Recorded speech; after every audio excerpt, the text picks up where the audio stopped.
Muy buenas noches, bienvenidos a Ciudadanos, una conversación urgente sobre la contingencia, más urgente que nunca en una noche como hoy, después de un día realmente agitadísimo en términos políticos. Nos acompañan nuestros panelistas Alberto Mayol, Willy Díaz, Jorge Razuriz y nuestra invitada de hoy, Pamela Figueroa, analista política de la Universidad Central. Muchas gracias por estar hoy con nosotros, Pamela. Bueno, evidentemente la bajada de la candidatura de Pablo Longueira es nuestro tema en el día de hoy, y nuestras frases de la semana tienen que ver todas, por cierto, con lo que ha ocurrido durante esta jornada. Recuerden que ustedes pueden opinar, Gatos Ciudadanos, y su opinión va a aparecer ahí abajo en la pantalla, y también es su votación la que elige cuál es la frase más llamativa de la semana, o en este caso del día, porque todas las frases tienen que ver con lo que se desató esta tarde. Primero, la declaración del hijo de Pablo Longueira, Juan Pablo Longueira, anunciando la bajada de la candidatura. Por su responsabilidad con Chile, con su alianza política y su partido político, nuestro padre ha presentado hoy su renuncia a su candidatura presidencial. Se desatan las reacciones después de este anuncio. Nuestra segunda candidata frase de la semana es la de Evelyn Matei, una de las que ha sonado como eventual reemplazante de Pablo Longueira.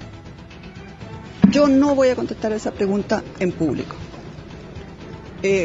Si me la hacen en privado, los que corresponden contestaré. Pero creo que este no es el minuto de nadie, ni de andar negándose, ni de andar ofreciéndose. Creo que este es un tema que tiene que ser resuelto con mucha madurez. No es minuto ni de negarse ni de ofrecerse, dice Evelyn Matei. Tercer candidato a frase de la semana, Eugenio Tironi, el sociólogo.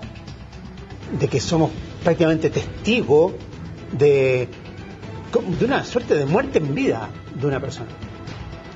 Ahí están las declaraciones entonces. Juan Pablo Longueira, Evelyn Matei y Eugenio Tironi, las tres candidatas a frase de la semana. Alberto Mayol, ¿cuál es tu candidato? A mí me parece que lo más importante es la noticia misma. O sea, la declaración del hijo de Longueira es suficientemente fuerte como para desatar todo lo que hemos vivido, porque era muy inesperado, no había ningún antecedente, no había por tanto, yo creo que a mí me parece bastante evidente. ¿Will? Sí, yo coincido con Alberto, creo que la frase de Juan Pablo Longueira es la frase más que grafica más lo que está pasando, y sí, obviamente no puedo dejar de mencionar que yo creo que las declaraciones de Tironi son lamentables, son de verdad deplorables, haciendo él mismo el warning de decir, la advertencia, ¿no es cierto?, de decir que aunque no tengo toda la información, y se larga a dar una cantidad de juicios impresionantes, con un nivel de irresponsabilidad que de lo cual no tengo recuerdo. Me parece que no puede ser. ¿Algo en especial? ¿Qué es lo que en especial te molestó? Instala una serie de dudas, reconociendo él que no tiene mucha información. Se hace opiniones médicas. Yo entiendo que Tironi no es médico. Hace opiniones clínicas, es una cantidad de cosas, me parece lo más deplorable de la jornada de hoy día, siendo una de las más duras que por lo menos la gente cercana a la UDI le ha tocado vivir. Jorge. No cabe duda que la declaración del hijo Longueira es la frase del día, de la semana. Es un evento muy desafortunado para la familia de Pablo Longueira, pero también para toda la centro-derecha. Digamos, descoloca, la gente escribía a Twitter hoy día, ¿qué hacemos ahora? O sea, hay confusión. Yo creo que esa es la frase. Ahora, yo quisiera hacer dos comentarios cortos de las otras dos. Lo de Evelyn, yo creo que lo debemos comentar en el programa, porque a mí sí me dice algo lo que ella contesta. Y lo de Tironi, estoy de acuerdo contigo, Willy. Es muy desafortunado la frase. Además, yo le diría a Tironi, mira, hay algo que está claro en política: los muertos no existen. Hemos visto resucitar a los muertos que se han dado por muertos y enterrados, y no existen. Así que, ¿quién sabe qué pasa con Longueira en el futuro? Esto es una enfermedad pasajera. No lo tomemos como que se está muriendo. No, es una enfermedad pasajera, grave, que especialmente en este periodo. Pero mucha gente ha tenido esto, y lo superan, y probablemente lo superan con fuerza y retornan. Mira, es como podar un árbol, retornan con más fuerza. Entonces, yo le diría al señor Tironi, mira, lo conozco bien, no mates a nadie antes de tiempo. ¿Pamela? Sí, comparto que la frase del día es la del hijo, porque es la noticia. que combina dos hechos, que es una cuestión pública, que es la bajada de una candidatura presidencial, con un tema también privado, que es una situación de salud familiar, y que yo creo que marca un elemento que es bien importante para el análisis político, que a veces se tienden a hacer análisis a largo plazo, y pensamos que podemos planificar y que podemos decir, mira, en 4 meses, si uno mira todo lo que se analizaba la semana pasada, eran las posiciones postprimarias de las distintas candidaturas. Y la política es así, pasan cosas que cambian los hechos de una manera inesperada, y que yo creo que las otras dos frases, la de Evelyn Matei y de Tironi, de alguna manera tienen que ver con las consecuencias de esta noticia, que es lo que hay que analizar, que puede pasar en este nuevo escenario. Tenemos unanimidad en el estudio. A ver si ustedes están de acuerdo. Generalmente no están muy de acuerdo con nuestras personas en el estudio a la hora de votar por la frase de la semana. Antes de abrir el debate, Willy, quiero aprovechar tu presencia acá para preguntarte un poco cómo se desata esto finalmente. ¿Cuál es el momento? Porque ha habido muchas especulaciones. Bueno, tú que tienes información de primera mano, aclararlo. ¿Cómo se desata esto? ¿En qué momento se toma la decisión? ¿Cómo ocurrió? ¿Cómo fueron los días y las horas? A ver, yo no hablo por el comando de Pablo, ni por Pablo Longueira, ni por su familia, pero de la información que yo conozco, esto se gatilla después de un cuadro de mucho cansancio post primaria, donde efectivamente el único periodo más o menos tranquilo que tenía para tomar vacación y poder renovar fuerza era este fin de semana largo, y entiendo que en este fin de semana es cuando se produce un cuadro un poco más agudo de cansancio, y que finalmente termina con el diagnóstico médico que lo dijo mismo Joaquín Lavín y Juan Antonio Coloma, de una depresión mayor, digamos. ¿Tenían antecedentes?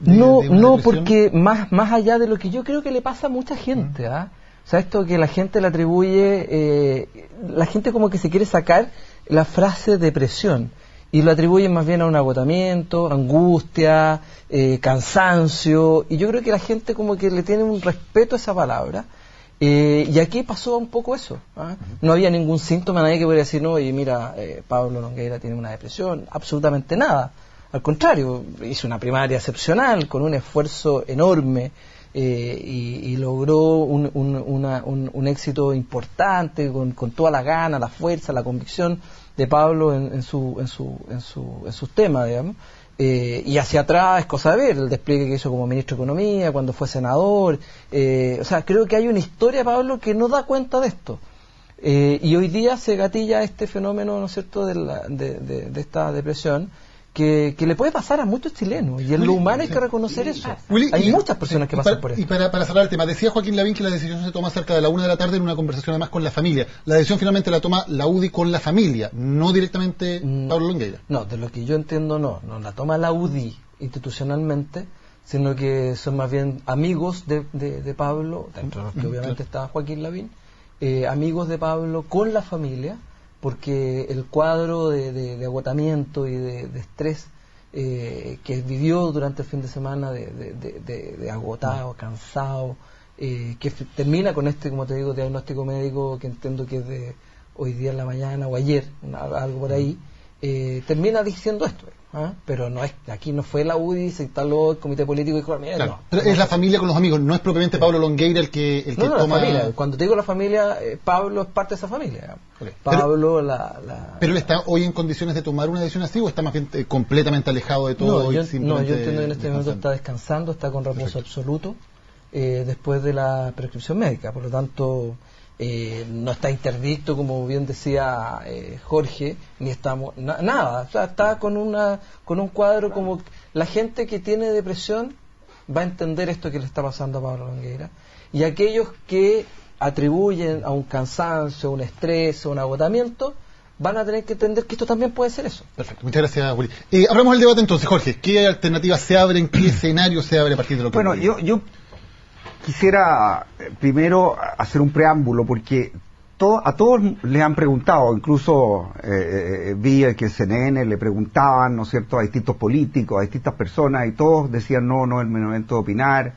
estamos todos preocupados por Pablo Longueira. Yo creo que aquí en el programa, si queremos hacer que el programa sirva para algo, tenemos que abstraernos un poco del problema médico de la familia de Pablo Longueira y solidarizar con ellos.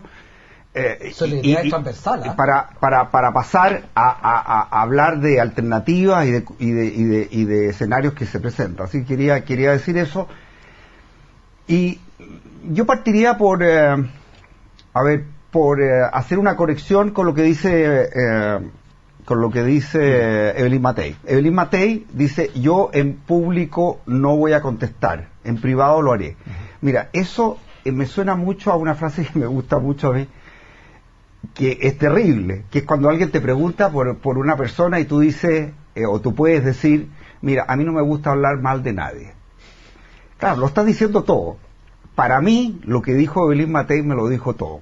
Ella sí está disponible para hacer una de las alternativas, no digo pero una de las alternativas a la UDI. En Twitter, claramente Evelyn Matei ha salido como los nombres más citados. Entonces, sí, yo diría, es una de las alternativas, y ella de alguna manera se ofreció con esta frase críptica. ¿Willy? Perdón, le daré el pase a Alberto ahora para que... A ver, yo creo que en la política, desgraciadamente, las posibilidades que tienen los actores de poder restringir el escenario de la conversación a sus deseos, o incluso a sus necesidades, o incluso a sus problemas reales, es muy limitado.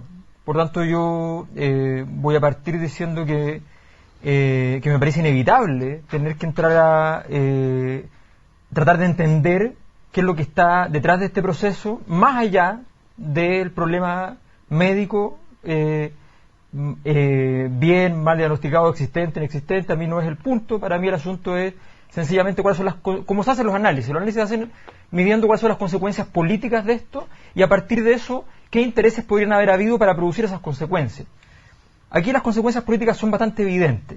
En primer lugar, se deshace la primaria de la derecha. O sea, la primera consecuencia política, ¿ya? Y queda un escenario en el cual probablemente nos encontremos con la emergencia de dos candidaturas. Algo que antes de la primaria en la derecha se defendió como tesis y que no se pudo hacer por instancia del gobierno, que no podía haber fracasar el proyecto de la primaria, ¿ya? Dije yo hace 2 semanas atrás que la candidatura de Longueira tenía el grave problema de que tenía una capacidad de crecimiento limitado. Ahí discrepamos con Willy en ese momento, incluso apostamos, en fin, ¿no? Y a mi juicio ese es un factor que era decisivo, y yo creo que había incomodidad en general en la derecha con esta idea de que pudiera aparecer figuras que ubicadas en posiciones más independientes pudieran llevarse votos de la derecha de modo significativo. El mundo liberal, bastante empoderado con los últimos acontecimientos en Chile, es un mundo que se siente ajeno ya con bastante distancia del mundo más conservador, del cual ha sido siempre el apéndice que tiene que andar ahí a la rastra. Por tanto, yo creo que aquí hay un escenario que es bastante más complejo, que merece ser analizado en ese marco. Esto ni quita ni pone a la posibilidad de que sea mucho más complejo el escenario de decisión de Longueira. Lo que a mí me parece interesante también, no es un dato, pero sí es una frase de Lavín, que él dice que le preguntan: ¿es verdad que Pablo Longueira no participa en la decisión? Y él dice: no, Pablo Longueira sí participa en la decisión. Bueno, eso es una decisión aquí colectiva, o sea, aquí hay una decisión que efectivamente Willy dice, más bien la familia, con los amigos, qué sé yo. Yo no sé, aquí hay un tema, aquí hay temas que están en juego que son muy importantes. Un líder como Pablo Longueira, ¿no?, se tiene que enfrentar a dificultades enormes, como muchos líderes. Está lleno de líderes que han llegado. Acaba de ser, hace pocos meses atrás, ganó una elección Chávez al borde de la muerte y se murió después. O sea, eso ocurre. Entonces, entendamos que aquí las razones médicas no son suficientes. Pueden existir, pero no son suficientes para entender el proceso. Hay que entender cuáles son las razones políticas que están detrás, y desentrañar eso, reconozco, es bastante difícil, porque no están dados los antecedentes al respecto. Dos cosas. Mira, lo primero, quería compartir un poco lo que tú decías, porque yo creo que hoy día, en general, uno destaca las cosas como negativas de la política, pero yo creo que fue positivo, por lo menos desde el punto de vista ciudadano, que todos los actores transversalmente decidieran hacer como una pausa en el aspecto humano, y de todos los sectores políticos dijeron: este es un momento de Longueira, su familia, sus cercanos, y vamos a respetar eso y vamos a dejar pendiente la discusión política. comparto contigo que nuestra labor aquí es hablar de lo político también. Entonces, pero creo que es importante destacar eso, porque a veces uno siempre pone lo negativo en la política, y yo creo que este es un aspecto positivo, que a cualquier persona en la vida le puede pasar algo que... Comparto un poco lo que decías tú, que tampoco uno no se puede meter en el detalle de la enfermedad, porque eso también es algo que está como en la parte más privada.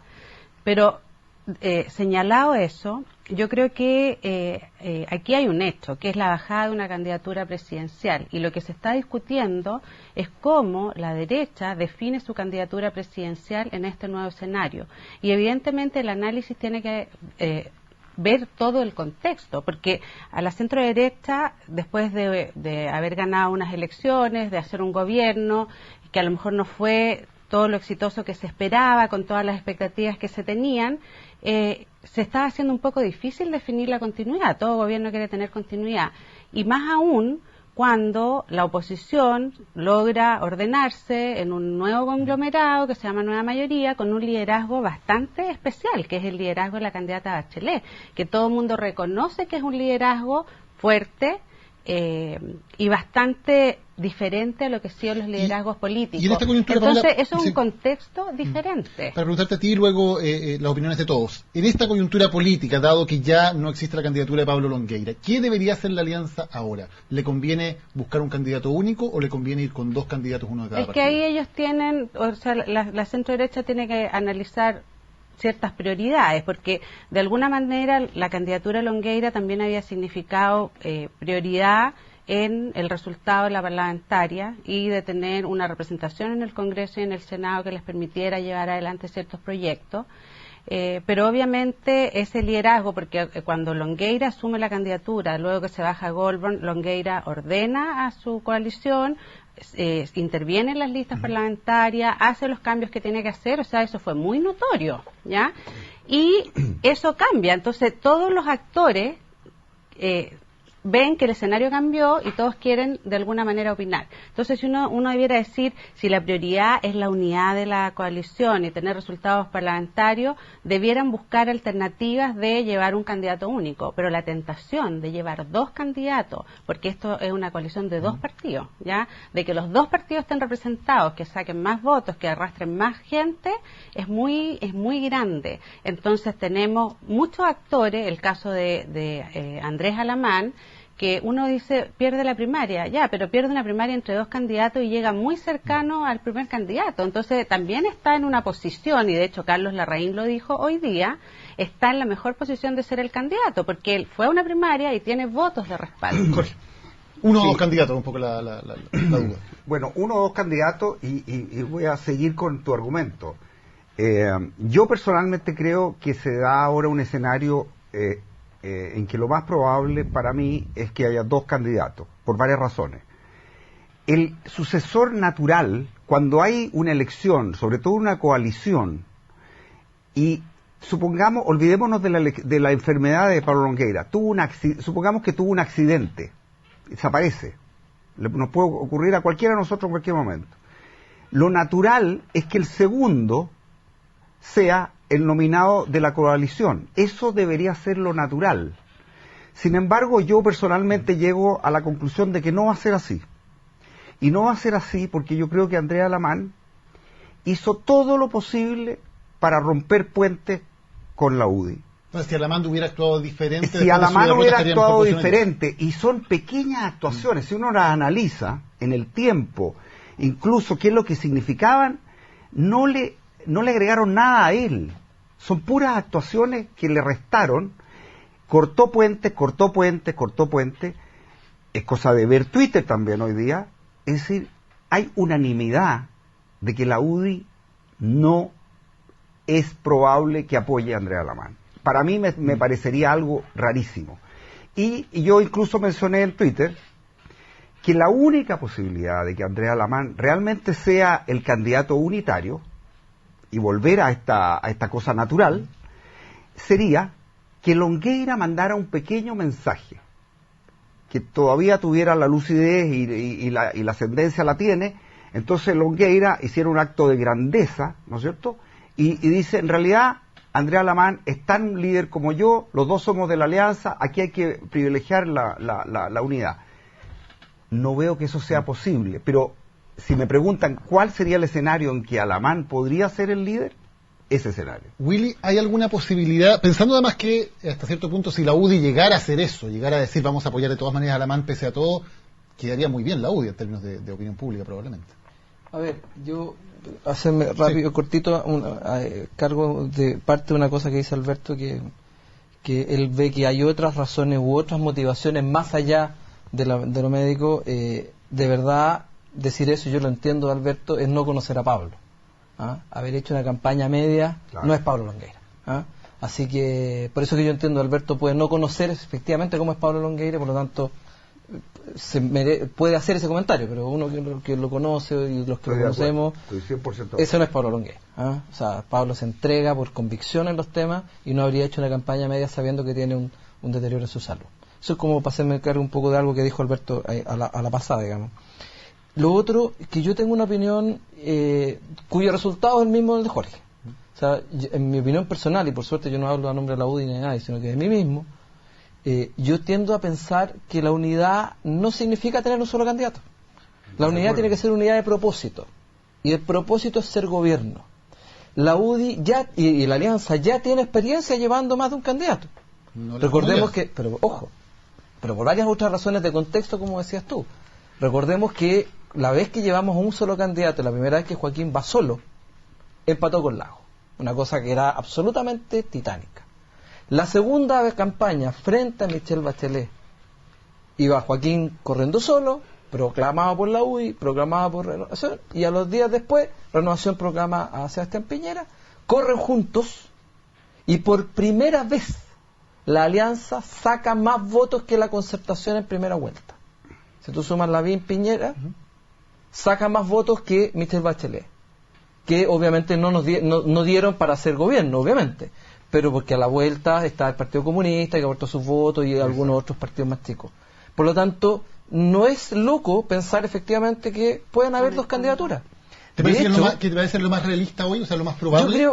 Yo creo que puede ser lo más probable, pero además, y dentro del mismo contexto, hay que recordar que hoy día, a diferencia de la vez anterior, cuando Michelle Bachelet gana en segunda vuelta, recordemos que eran gobierno. Ahora no son gobierno, lo que no significa que este gobierno, que ha dado todo tipo de señales de que no va a hacer ni un intervencionismo del que se vio en las campañas anteriores, no son gobierno, no tienen la maquinaria del gobierno para lograr lo que sí lograron esa vez, que es que Michelle Bachelet fuera presidenta. Por lo tanto, yo creo que esta es una oportunidad donde efectivamente pueden haber dos candidatos que potencien los partidos, que sumen todo lo que puedan sumar y que lleguemos a una primera vuelta con dos, y que uno de los dos pase a la segunda. Y que haya uno que se diferencie, porque yo creo que uno de los errores de Andrea Alamán es que no se diferenció. Entonces le preguntan qué es lo que era el gobierno de Pinochet y dice un gobierno militar. ¿Para qué dice eso? Cuando todos sabemos que fue una dictadura. Y ojo, la UDI tiene líderes para esto. Está entonces, Matei, está los Larraín, está sectores liberales. Joaquín Lavín también puede ser un candidato. O sea, creo que gente hay en la UDI y la UDI de resiliencia sabe. Alberto, uno o dos candidatos. O sea, me parece evidente, lo dije al principio, aquí van a haber dos candidatos, yo no tengo ninguna duda al respecto. Me parece que a mi juicio es la cosa principal de todo esto. O sea, no es que el resultado sea que van a haber dos candidatos. A mi juicio es la causa que tienen que haber dos candidatos. El problema es que yo creo que aquí hay un problema que tiene que ver con los números. O sea, aquí hay un asunto que tiene que ver con la posibilidad de afrontar un desafío que en términos de número está muy complicado. Aquí tratemos de entender la situación en su contexto. Los antecedentes de una persona son sumamente respetables, pero el eje con el cual tenemos que trabajar nosotros es con la pequeña historia que tenemos. La pequeña historia que tenemos hasta este instante es una historia donde los candidatos dentro de la derecha salen y entran sin respeto alguno por la institucionalidad, ¿ya? Aparecen y desaparecen, ¿ya? Y aquí lo que tenemos es puede aparecer justificado por las más altas razones, pero finalmente aquí estamos pasando por encima de la institucionalidad. Aquí hubo una primaria legal, ¿ya? se celebró con mucho bombo de que esta primaria era muy importante. Está contemplado eso, está contemplado o sea, no estamos pasando el mecanismo primario. Hay que hacer el... Está la ley. No se está pasando por encima de la constitución. Tenemos que terminar el punto. El asunto es muy simple. Aquí hay un conjunto de pasos que son incomprensibles cuando tú tienes la prueba fehaciente, ¿ya?, de que hay una razón que puede justificar la salida del candidato, pero aquí objetivamente lo que tenemos es una versión ya familiar que opera en calidad, y disculpen que lo diga, opera en calidad de chantaje moral, porque yo no puedo ir y decirle, ¿sabe qué? Eso no es verdad, porque efectivamente si le digo eso entro en un debate íntimo en el cual no puedo hacerlo, ¿ya? Pero resulta que hay consecuencias políticas muy importantes que el país está viviendo, ¿ya? Y que resulta que nosotros tenemos que restringirnos a nuestro análisis porque la razón que se dio es íntima. No, un momento, aquí hay un asunto que es importante, esto es un asunto político. Tú como en el dudo, aquí pides al revés, o sea, ¿ah? No, yo lo que pido simplemente... Tú dices aquí, yo está bien, pero yo dudo. Yo siento que estamos... Es que hay un certificado médico que emite el profesional Barro, entiendo que es el apellido del psiquiatra, que es reconocido, además profesor de la Universidad Católica, o sea, hay un certificado médico que no se va a prestar para una cosa como esta, y lo que tú estás haciendo de dudar... No, si yo no dudo del diagnóstico de depresión, si alguien puede tener depresión y ser candidato, además, eso no insisto, Chávez fue con cáncer a la elección. Pero Chávez fue con cáncer porque quería morir de presidente. Por supuesto, pero eso tiene una connotación distinta. Pero eso fue un engaño, ese sí que fue un engaño. Eso es lo que hace un líder político. Pero Chávez fue un engaño. Un líder político hace el sacrificio que hace Pablo Longueira, sabiendo que no puede hacer una campaña con toda su fuerza, y dice, pero si ¿por qué está sacrificando su idea? Si tiene un partido si él siente que él es la persona, pero por supuesto, y legítimamente ganó ese derecho. Y hace 2 semanas era el prohombre. Él hace un sacrificio responsable de saber que no puede llevar adelante una campaña con como un accidente. Él es responsable, hace un acto de responsabilidad máximo, en decir, yo no puedo garantizar todo mi esfuerzo en esta campaña. Eso no es un líder jamás abandona sus ideas. Estamos hablando de distintos ideas. No, Alberto, porque Pablo Longueira no vaya a hacer la candidatura, no está abandonando sus ideas. Lo que está haciendo está dejando las ideas votadas. Pero ¿cómo está dejando las ideas votadas? Hoy día están ustedes sin nada en las manos. Pero ¿cómo que no? Pero si tenemos, pero si tenemos líderes. La Evelyn Matei, Joaquín Lavín, Hernán Larraín. Tú trabajaste en diario, cuando tienes 5 titulares no tienes ninguno. Por supuesto, eliges el mejor. Pero eliges el mejor. No, pero Alberto, eliges el mejor. Mira, yo quiero hacer el punto de la institucionalidad, que es lo que había empezado a hablar Alberto, porque yo creo que aquí sí hay una discusión del tema de la institucionalidad, porque el gran tema es cómo elegíamos los candidatos presidenciales, y se estableció el tema de la primaria, porque lo que hacía la primaria fundamentalmente era traspasar el poder de decisión de las cúpulas de los partidos políticos a la ciudadanía, a los que quisieran participar, y uno podría tener miles de cuestionamientos del proceso, pero las dos coaliciones más numerosas, importantes, por llamar de alguna manera, porque también hay otros candidatos, eligen a través de primaria. ¿Ya? Y se fortalecen, votó mucha más gente de lo que se pensaba, pero también a los partidos que tradicionalmente están acostumbrados a decir más desde la mesa del partido, esta es una situación media compleja.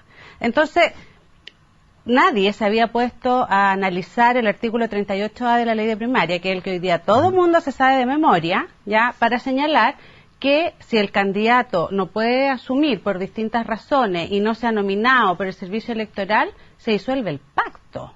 ¿Ya? Porque por eso Alamán puede ser candidato, porque Andrés Velasco no puede ser candidato. Claro. ¿Me explico? Claro. Entonces, también la institucionalidad en general se escribe antes de que pasen los hechos, y los hechos superan siempre la institucionalidad.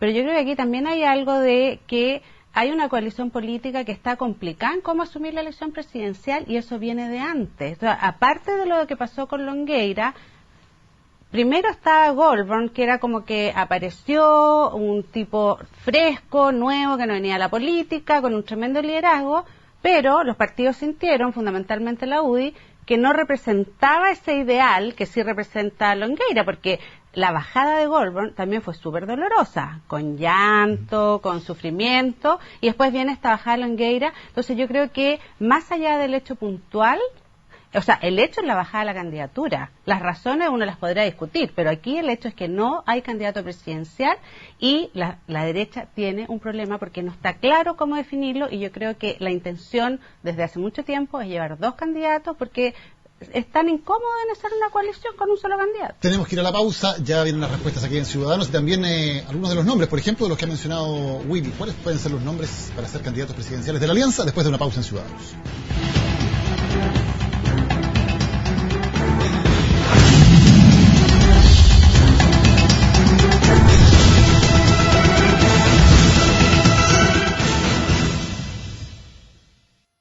Estamos de vuelta con Ciudadanos en las horas posteriores a la bajada de la candidatura de Pablo Longueira. Queríamos hablar un poco de los nombres que probablemente se abren como posibilidades de los que se está conversando, porque claro, la alianza tuvo a Lorenz Goldborn, se bajó la candidatura de Goldborn, luego estaba Alamán, perdió la primaria Alamán, Pablo Longueira ahora está fuera de carrera. Mencionaba Willy a Evelyn Matei, Joaquín Lavín y Hernán Larraín como 3 posibles nombres en los cuales podría irse la UDI. ¿Crees que son buenos candidatos? ¿Los 3? A ver, yo creo que los 3 candidatos pueden ser perfectamente competitivos. Recordemos que la UDI sabe hacer esto, digamos, o sea, de épica, en campañas en épica, la UDI sabe hacerla, digamos, y por lo tanto creo que son personajes nacionales que tienen una trayectoria y que al igual que Pablo y como otros han ganado sus elecciones con votos, por lo tanto tienen representación popular y tienen esa misma forma de mirar la política, por lo tanto perfectamente pueden ser candidatos de la UDI. Pueden haber otros, no estoy diciendo que sean esos 3, pero podrían haber otros también. Alberto, ¿tiene buenos candidatos la derecha hoy día? O sea, el problema de la derecha es más estructural, tiene que ver con que la derecha hoy día, yo cuando dije la otra vez que la derecha va a sacar muy poca votación en lo que viene, tiene que ver con una cuestión que no tiene que ver con las estadísticas ni con las encuestas, tiene que ver con una cuestión muy simple, está fuera de la agenda no le conviene, los temas no le convienen, por tanto los nombres que son subsidiarios del manejo de la agenda viven en una situación difícil. ¿Cómo que hacer crecer un nombre que no es presidenciable? Porque hablemos las cosas como son, esas personas tienen una trayectoria importante, pero no tienen datos de presidenciable, que son datos mucho más robustos. Y la verdad es que se les hace bastante complicado. Yo creo que hoy día el nombre de Goldborn en la UDI ¿ya? Suena con mucha más fuerza, con la dificultad obvia de cómo hacer elegantemente un retorno. Pero evidentemente Goldborn, al lado del resto de esos nombres, o sea, Lavín quedó como un ministro que sale bastante dañado después de 2 grandes impactos en movimiento estudiantil y en el Ministerio de Desarrollo Social. Los otros son nombres que Evelyn Matei no tuvo una gestión como ministra que finalmente haya sido totalmente destacable como para poder arribar a la posición donde alguna vez también impugnó la posibilidad de ser candidata presidencial.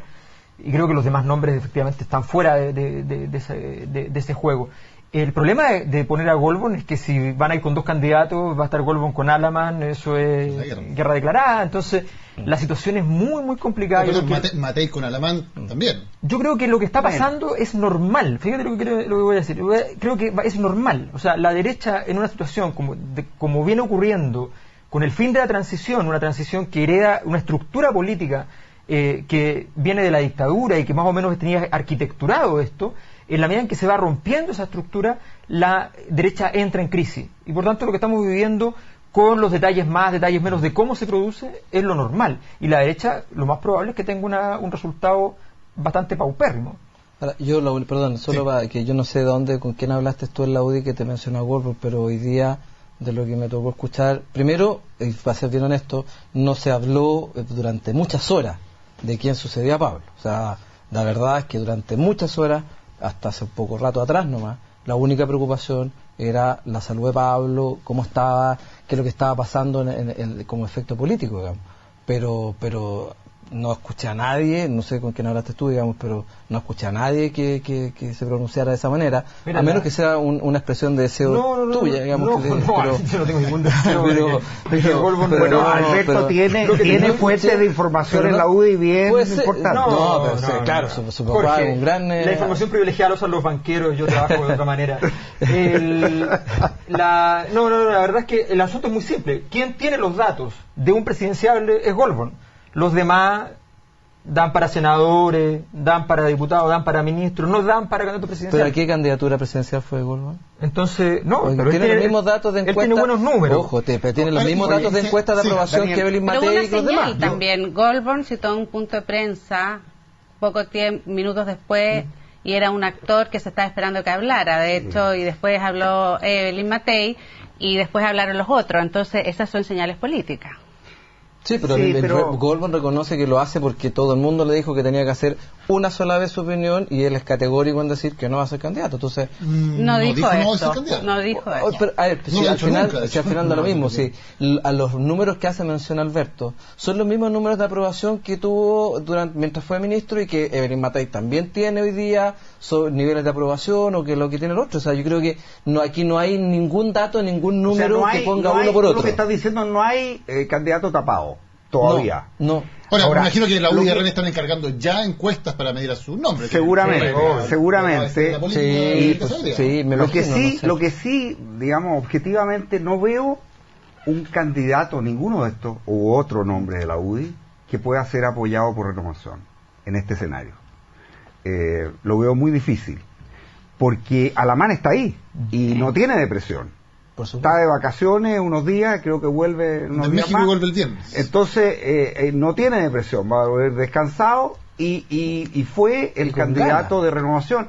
Entonces se tendría que retirarle el apoyo de Renovación a Alamán. Pero no podría, lo veo difícil. ¿No podría también Renovación decir que la UDI tiene el mejor derecho, o no podría la UDI decir tenemos el mejor derecho porque nosotros ganamos la primaria? Es que es muy difícil porque un partido político lo que tiene que hacer es competir por el poder. Entonces, ¿por qué va a renegar del derecho a llevar un candidato? Y además Carlos Larraín dijo hoy que Alamán estaba en la mejor posición de ser el candidato. Alamán mandó un escrito donde señala no tomemos decisiones precipitadamente. Entonces, que hayan dos candidatos, si no es nada malo. Pero si no es nada de malo que hayan dos candidatos, es bueno. Yo creo que suma muchos votos porque permite efectivamente, por la teoría del votante medio, por la teoría del votante medio te permite efectivamente aquí es la estrategia que la derecha decía para enfrentar esta elección presidencial y parlamentaria, que además está en un contexto de que se está empezando a discutir el cambio del sistema binominal, que se está empezando a discutir algunas cosas, porque esta primaria de la centro derecha había sido muy significativa.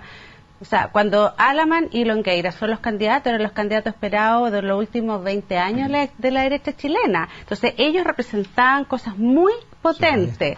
Cuando Longueira gana la primaria, también el escenario ya se dibuja, el escenario político se dibuja de una manera bastante polarizado. Y de hecho, hoy día yo escuchaba a uno de los voceros del comando de Bachelet diciendo esto es un clivaje, cambio versus statu quo. Bachelet representa el cambio y la derecha representa el statu quo, y le preguntaban, bueno, pero esto cambia el escenario. Entonces, si van más de un candidato y depende de quiénes sean los candidatos de la derecha, también va a cambiar ese clivaje de la elección, cuáles son los puntos que van a estar en discusión. Tú hablabas delante de la diferenciación. ¿Cómo se diferencian los candidatos?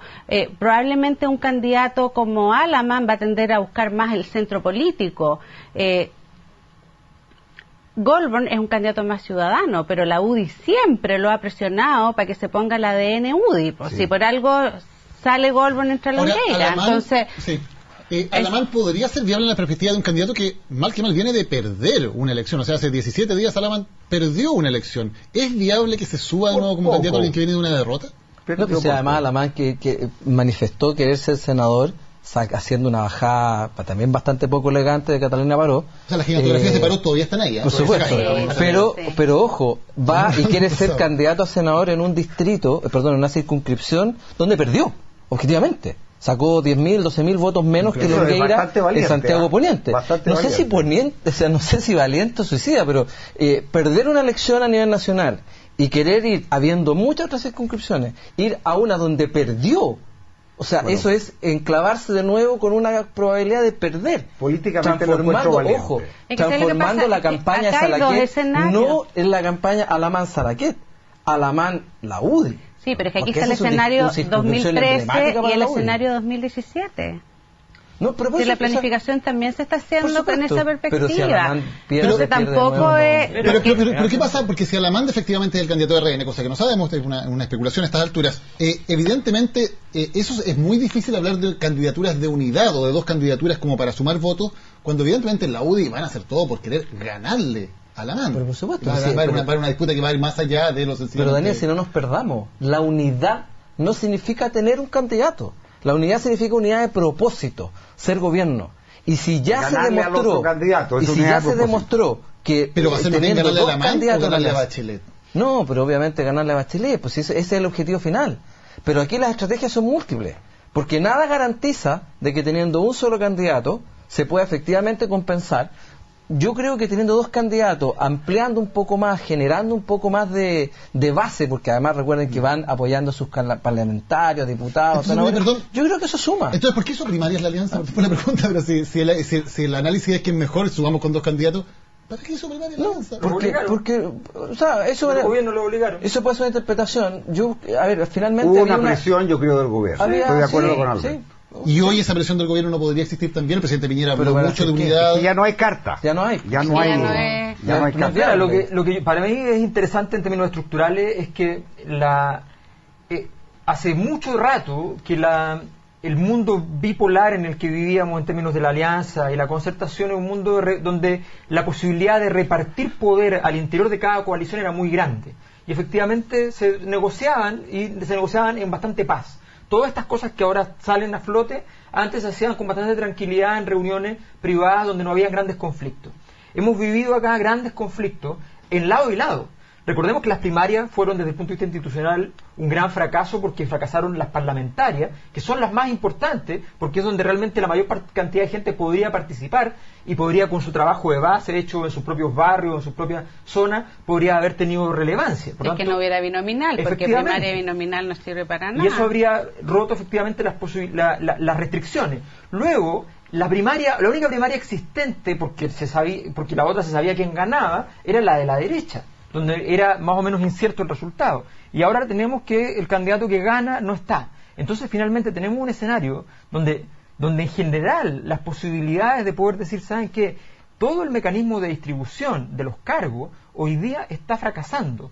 Está fracasando por las razones que sean, pero está fracasando sistemáticamente. Yo creo que esto habla de un momento, de una época que requiere que yo creo que las autoridades y los políticos que hoy día están a cargo del sistema político, digan, ¿saben qué? Efectivamente seamos responsables y analicemos cómo hacer un cierre a esta etapa que sea lo más elegante posible, que sea lo mejor para el país, porque de verdad esto de tratar de seguir estirando el elástico de las cosas que no funcionan no es inteligente. De lado y lado. De lado y lado. Y abriendo el paraguas y decir, ¿saben qué? Aquí necesitamos más fuerzas políticas, necesitamos más variedad. Tienen que haber incentivos institucionales, porque una de las grandes cosas de por qué fracasaron las primarias es porque a nivel parlamentario no tiene mucho sentido. O sea, si tú haces primaria en una coalición con dos partidos en el sistema binominal, es fácil. Si tú quieres hacer primaria con 5 partidos, con 7 partidos y después con un sistema binominal, ¿para qué hacer la primaria? O sea, los partidos políticos necesitan tener presencia, necesitan llevar candidatos para tener votos y así mantenerse en el sistema. Entonces, y que yo creo que además una de las cosas de la bajada de Longueira también va a tener como consecuencia que se va a postergar la discusión del cambio del sistema binominal. Porque el sistema binominal hace mantener el statu quo y eso yo creo que va a ser una de las consecuencias, que esa discusión que estaba en la mesa se va a dejar pendiente porque estamos en otras cosas mucho más importantes, hay que discutir la candidatura presidencial y eso se va a perder un poco. Entonces yo estoy de acuerdo contigo en el sentido de que los cambios sociales han sido tan importantes que el sistema político requiere cambios, pero esos cambios tienen que ser institucionales, porque tienen que generar los incentivos para el comportamiento de los actores políticos. Jorge. Estoy de acuerdo, creo que puede producir un retraso de esta reforma que ha surgido las últimas semanas, los últimos días, del binominal, que yo personalmente la encuentro esencial, justamente para lo que dice Alberto. Yo creo que aquí cambió el escenario de la política, yo creo que este grupo de coroneles, o de viejos políticos, los políticos que surgieron después del gobierno de la dictadura de Pinochet. Yo creo que los políticos que surgieron en la democracia se han envejecido y se han enquistado y se han anquilosado, y de alguna manera este cambio de la política del binominal es absolutamente clave para que haya de acceso a gente joven, a ideas nuevas, a partidos nuevos, y yo creo que va a ser muy bueno para la centro derecha también. Hay que renovar ideas, La centro derecha no se puede quedar defendiendo como un dique ideas de hace 20 años. Yo creo que hay que evolucionar y la centro derecha no se da cuenta de que la defensa va a perder. Aquí en la presidencial tenemos un gran candidato que es Bachelet. Y eso es lo que determina, a mi parecer, de que van a haber dos candidatos. Porque lo que se va a privilegiar es el apoyo a los parlamentarios. Claro. No el candidato que va a ganar a Bachelet.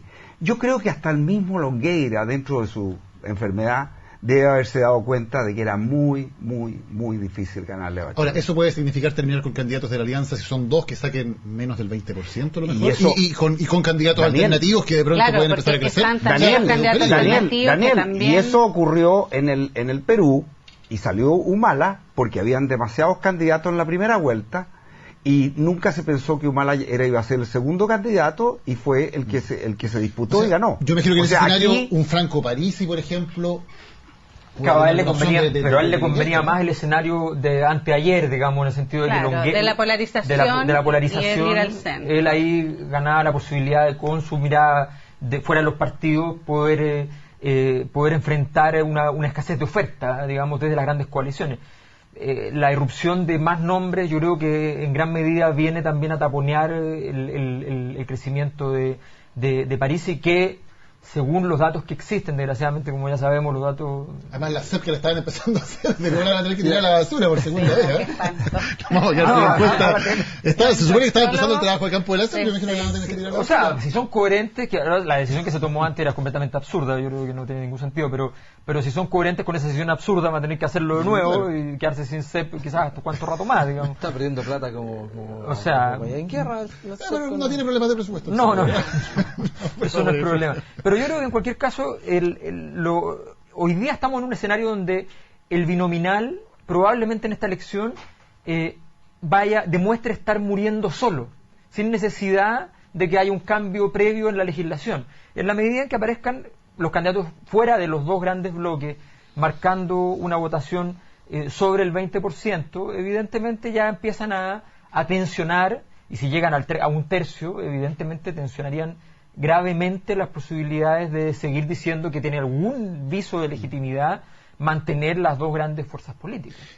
Hay un tema relacionado tal vez, pero que puede ser una de las enseñanzas que salgan de lo que ha ocurrido acá. En otras democracias, por ejemplo, en Estados Unidos, es muy común que los candidatos presidenciales, junto con presentar su declaración de impuestos, que hice hace poco, presentar su declaración de interés, también tienen que presentar su historial médico. Se considera que es parte eso de los elementos que los ciudadanos tienen que tener a la vista, y en ese caso un poco sacrifican parte de su vida privada, porque en general el historial médico de cada uno es una cosa privada, pero se considera que en el caso de los candidatos presidenciales o candidatos a altas instancias públicas, eso es parte de la información que los ciudadanos deben conocer.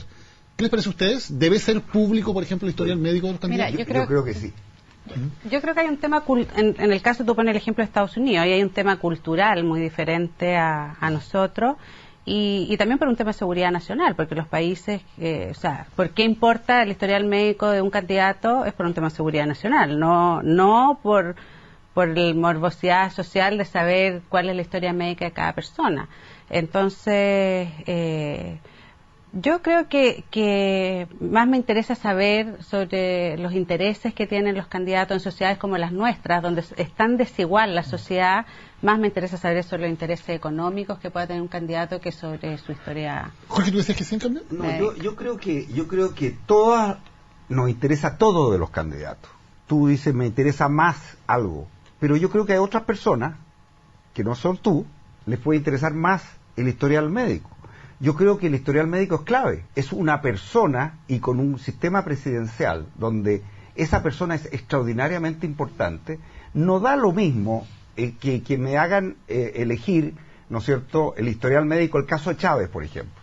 Pues ¿no es la cierto? misma Dilma Rousseff, el caso de Chávez, que estaba con un cáncer terminal que cualquier médico del mundo, incluso gente sin ser médico, sabían, pero se lo esconden al pueblo venezolano, ¿no es cierto?, y va a una elección de presidente. Yo encuentro que eso no puede ser. Hay que conocer el historial médico, y el historial médico incluye el historial psiquiátrico, el historial de salud, patologías, etcétera, que ha tenido todo. Brevemente, porque tenemos que cerrar, Willy, Alberto. Yo comparto un poco lo que planteas tú en términos de que aquí se trata de normalmente de compararse con la democracia de Estados Unidos, sin poner a resguardo que en Estados Unidos el sistema político es totalmente distinto al nuestro. Allá no eligen al presidente directamente, sino que a través de colegios. Entonces hay una cultura americana totalmente distinta a la nuestra. Pese a usted que cuando usted va a pedir pasaporte o visa para entrar a Estados Unidos, le pregunta si lleva bomba en el avión, o sea, si lleva, le diga la verdad, si lleva más de $10,000 en efectivo. Hay una cosa cultural que es totalmente distinta y que para el americano funciona. Yo tiendo más bien a pensar que acá hay otros elementos culturales que tienen que recoger nuestra propia realidad.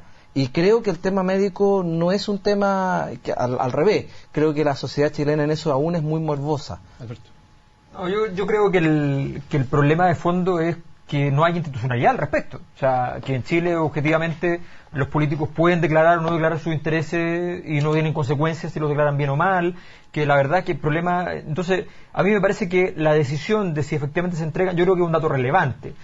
Sí, me parece que es relevante la discusión, por tanto, sobre el tema de los estados de salud. Si yo soy funcionario público, tengo que pasar un examen médico para ser funcionario público. Con mayor razón, la máxima autoridad del Estado podría tener que, entonces, pasarlo también. O sea, hay razones de peso para pensar en aquello. Y que se conozca el resultado. Están comprometidas las condiciones. Claro, por último será simplemente decir, sí, pasó, está en condiciones de ejecutar un cargo público. Punto. Pero me parece que sí hay condiciones de institucionalidad. Yo creo que lo más débil en Chile es la institucionalidad de control de quienes tienen más poder. Y eso, yo creo que Chile ha tenido un nivel de crecimiento económico muy importante en los últimos años y terminamos este ciclo de crecimiento económico, en gran medida gracias al precio del cobre, con una institucionalidad débil, con una crisis política y con una crisis educativa. Yo eso lo llamo una farra y creo que hay que mejorarlo ya y entre otras cosas hay que hacer mejoras institucionales como esta. Veamos quién es el ganador de nuestra frase de la semana. Ustedes votaron y eligieron a la frase más destacada de la semana. A ver si le hicieron caso a nuestros panelistas. Lo vamos a saber en este gráfico y... sí, le hicieron caso. Bien. La frase de Juan Pablo Longueira con el 48% de los votos, mayoría relativa nomás, pero bueno, está bien. No está la Paula. No está la Paula, sí. Pues como no está la Paula, ganamos nosotros. El Limatei 39%, Eugenio Tironi 13%. Muchísimas gracias, Pamela, Jorge, Willy, Alberto, por habernos acompañado. Gracias a ustedes también por los comentarios y por la votación. Nos encontramos nuevamente la próxima semana aquí en Ciudadanos. Por su responsabilidad con Chile, con su alianza política y su partido político, nuestro padre ha presentado hoy su renuncia a su candidatura presidencial.